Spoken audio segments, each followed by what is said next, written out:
Hey guys ಎಲ್ಲ ನಮಸ್ಕಾರ. ಇವತ್ತಿನ ಒಂದು ವಿಡಿಯೋದಲ್ಲಿ ಎಎಐ ರಿಕ್ರೂಟ್ಮೆಂಟ್ 2025 ಕಡೆಯಿಂದ ಬಂದಿರುವಂತ ಮತ್ತೊಂದು ನೋಟಿಫಿಕೇಶನ್ ಬಗ್ಗೆ ಮಾತಾಡ್ತಿದ್ದೀನಿ. ಈ ಒಂದು ನೋಟಿಫಿಕೇಶನ್ ಬಂದ್ಬಿಟ್ಟು ಏರ್ಪೋರ್ಟ್ಸ್ ಒಂದು ಜಾಬ್ ಆಗಿರುತ್ತೆ ಅಂತಾನೆ ಹೇಳ್ಬೋದು. ತುಂಬಾ ಜನ ಏರ್ಪೋರ್ಟ್ ಜಾಬ್ ಬಗ್ಗೆ ತಿಳಿಸ್ಕೊಡಿ ಅಂತ ಕೇಳ್ತಿದ್ರಿ. ಕಂಪ್ಲೀಟ್ ಈ ಒಂದು ಇನ್ಫಾರ್ಮೇಶನ್ ತಿಳಿಸ್ಕೊಡ್ತೀನಿ. ನನ್ನ ಚಾನಲ್ಗೆ ಸಬ್ಸ್ಕ್ರೈಬ್ ಮಾಡ್ಕೊಳ್ಳಿಲ್ಲ ಸಬ್ಸ್ಕ್ರೈಬ್ ಮಾಡ್ಕೊಂಡು ಪಕ್ಕದಲ್ಲಿರುವಂತ ಒಂದು ಬೆಲ್ ಐಕಾನ್ ಕ್ಲಿಕ್ ಮಾಡೋದು ಮರಿಬೇಡಿ. ಪ್ರತಿ ಒಬ್ಬರನ್ನು ಕೂಡ ಸಬ್ಸ್ಕ್ರೈಬ್ ಮಾಡ್ಕೊಳ್ಳಿ. ಸೊ ಬನ್ನಿ ವಿಡಿಯೋನ ಸ್ಟಾರ್ಟ್ ಮಾಡೋಣ ಅಂತೆ. ಮೊದಲನೇದಾಗಿ ಎಎಐ ವೇಕೆನ್ಸಿ ನೋಟಿಫಿಕೇಶನ್ ಅಂತ ಹೇಳ್ಬಿಟ್ಟು ಮೆನ್ಷನ್ ಮಾಡಿದ್ರೆ ಇಲ್ಲಿ ನಿಮಗೆ ಸ್ಕ್ರೀನ್ ಶಾಟ್ ಬರ್ತಿರುತ್ತೆ. ಆರ್ಗನೈಸೇಷನ್ ನೇಮ್ ನೋಡ್ಕೊಳ್ಳೋದಾದ್ರೆ ಏರ್ಪೋರ್ಟ್ಸ್ ಅಥಾರಿಟಿ ಆಫ್ ಇಂಡಿಯಾ ಅಂತ ಹೇಳಿದ್ದಾರೆ. ನಂಬರ್ ಆಫ್ ಪೋಸ್ಟ್ 89 ಪೋಸ್ಟ್ ಗೆ ನಿಮಗೆ ವೇಕೆನ್ಸಿನ ಕಾಲ್ ಮಾಡಿದ್ದಾರೆ. Job location all over India ಅಂತಾನೆ ಹೇಳ್ಬೋದು. ಪೋಸ್ಟ್ ಒಂದು ನೇಮು ಜೂನಿಯರ್ ಅಸಿಸ್ಟೆಂಟ್ ಗೆ ನಿಮಗೆ ವೇಕೆನ್ಸಿನ ಕಾಲ್ ಮಾಡಿದ್ದಾರೆ.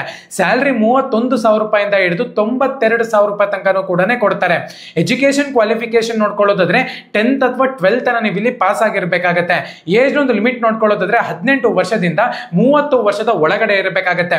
ಏಜ್ ಒಂದು ರಿಲ್ಯಾಕ್ಸೇಷನ್ ನೋಡ್ಕೊಳ್ಳೋದ್ರೆ OBC ಕ್ಯಾಂಡಿಡೇಟ್ಸ್ಗೆ 3 ವರ್ಷ ಕೊಟ್ಟಿದ್ದಾರೆ, SC ST ಕ್ಯಾಂಡಿಡೇಟ್ಸ್ಗೆ 5 ವರ್ಷ ಕೊಟ್ಟಿದ್ದಾರೆ. ಅದೇ ತರನೇ ಅಪ್ಲಿಕೇಶನ್ ಫೀಸ್ ನೋಡ್ಕೊಳ್ಳೋದಾದ್ರೆ UR OBC EWS ಕ್ಯಾಂಡಿಡೇಟ್ಸ್ಗೆ 1,000 ರೂಪಾಯಿ ಚಾರ್ಜ್ ಮಾಡ್ತಿದ್ದಾರೆ ಅಂತ ಹೇಳ್ಬೋದು. ಕೇವಲ ಅಪ್ಲಿಕೇಶನ್ ಫೀಸ್ 1,000 ರೂಪಾಯಿ ಇದೆ. Women SC ST EX servicemen ಕ್ಯಾಂಡಿಡೇಟ್ಸ್ಗೆ ಯಾವುದೇ ಒಂದು ಚಾರ್ಜಸ್ ಇರೋದಿಲ್ಲ. ಮೋಡ್ ಆಫ್ ದ ಪೇಮೆಂಟ್ ಬಂದ್ಬಿಟ್ಟು ಆನ್ಲೈನ್ ಇರುತ್ತೆ. ಸೆಲೆಕ್ಷನ್ ಪ್ರೋಸೆಸ್ ನೋಡ್ಕೊಳ್ಳೋದಾದ್ರೆ ಕಂಪ್ಯೂಟರ್ ಬೇಸ್ಡ್ ಟೆಸ್ಟ್ ಇರುತ್ತೆ ಮತ್ತೆ ಇಂಟರ್ವ್ಯೂ ಇರುತ್ತೆ ಅಂತಾನು ಕೂಡ ಮೆನ್ಷನ್ ಮಾಡ್ಕೊಂಡಿದ್ದಾರೆ. ಇಂಪಾರ್ಟೆಂಟ್ ಡೇಟ್ಸ್ ಬಂದ್ಬಿಟ್ಟು ಇದೊಂದು ಮತ್ತೆ ಅಪ್ಲಿಕೇಶನ್ ಸ್ಟಾರ್ಟ್ ಮಾಡಿದ್ದಾರೆ. ಅಪ್ಲಿಕೇಶನ್ ಕ್ಲೋಸ್ ಆಗಿತ್ತು ಆಕ್ಚುಲ್ ಆಗಿ. ಸ್ಟಾರ್ಟ್ ಡೇಟ್ 5/4/2025 ಅಂತ ಹೇಳ್ಬಿಟ್ಟು ಮೆನ್ಷನ್ ಮಾಡಿದ್ದಾರೆ. ಲಾಸ್ಟ್ ಡೇಟ್ ಬಂದ್ಬಿಟ್ಟು ರೀಓಪನಿಂಗ್ ಡೇಟ್ ಅಂದ್ರೆ last date 11th of April 2025 ಅಂತ ಹೇಳ್ಬಿಟ್ಟು ಮೆನ್ಷನ್ ಮಾಡ್ಕೊಂಡಿದ್ದಾರೆ. ಸೊ ಪ್ರತಿಯೊಬ್ಬರು ಕೂಡ ಅಪ್ಲೈ ಮಾಡಬೇಕಾಗುತ್ತೆ. ನಮ್ಮ ಒಂದು ಟೆಲಿಗ್ರಾಮ್ ಚಾನಲ್ ಅಲ್ಲಿ ಅಫಿಷಿಯಲ್ ಲಿಂಕ್ ಇರುತ್ತೆ. ಎಲ್ಲರಿಗೂ ಕೂಡ ಆಲ್ ದ ಬೆಸ್ಟ್. ಯಾರೆಲ್ಲ ಪ್ರೈವೇಟ್ ಮತ್ತೆ ಗೌರ್ಮೆಂಟ್ ಜಾಬ್ಗೆ ಪ್ರಿಪೇರ್ ಆಗ್ತಿದ್ದೀರಾ ಧನ್ಯವಾದ. ನಮ್ಮ ಒಂದು ಟೆಲಿಗ್ರಾಮ್ ಚಾನಲ್ ಅಲ್ಲಿ ನಿಮಗೆ ಲಿಂಕ್ ಸಿಗುತ್ತೆ, ಡಿಸ್ಕ್ರಿಪ್ಷನ್ ಲಿಂಕ್ ಇದೆ.